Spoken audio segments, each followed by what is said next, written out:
Du point de vue français, la stabilité au Sahel se joue aussi en Côte d'Ivoire. Emmanuel Macron et Alassane Ouattara ont échangé ce samedi sur les défis sécuritaires dans la sous-région, en amont du dîner que le président ivoirien offre à son homologue français. Et je souhaite qu'ensemble nous puissions continuer à œuvrer, qu'il s'agisse de formation, de capacité, de coopération et de lutte contre le terrorisme, encore davantage dans cette région, car évidemment, ce qui se passe aujourd'hui au Sahel, et tout particulièrement au Burkina Faso, a un impact direct, y compris sur votre pays. La Côte d'Ivoire n'a pas été touchée depuis 2016 par un attentat d'ampleur, comme celui de Grand Bassam. Mais elle se situe à la lisière de la région sahélienne et partage 800 km de frontières avec le Mali et le Burkina Faso. Voir la Côte d'Ivoire sombrer à son tour dans le terrorisme inquiète à Paris et à Abidjan.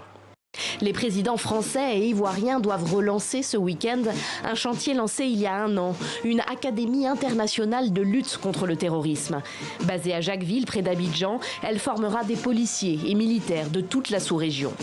La France espère faire de la Côte d'Ivoire une plateforme d'élaboration d'une stratégie régionale de lutte contre le terrorisme, une approche partielle du problème, selon cet expert, lui-même ancien officier. Je pense qu'on a mis un peu trop d'efforts dans le militaire pour caricaturer.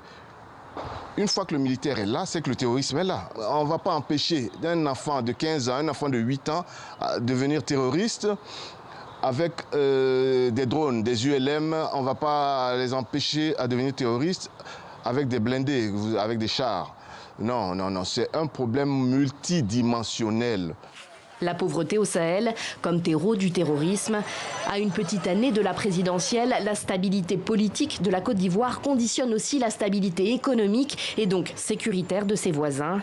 Abidjan et son port sont les principaux points d'entrée et de sortie des productions maliennes et burkinabées.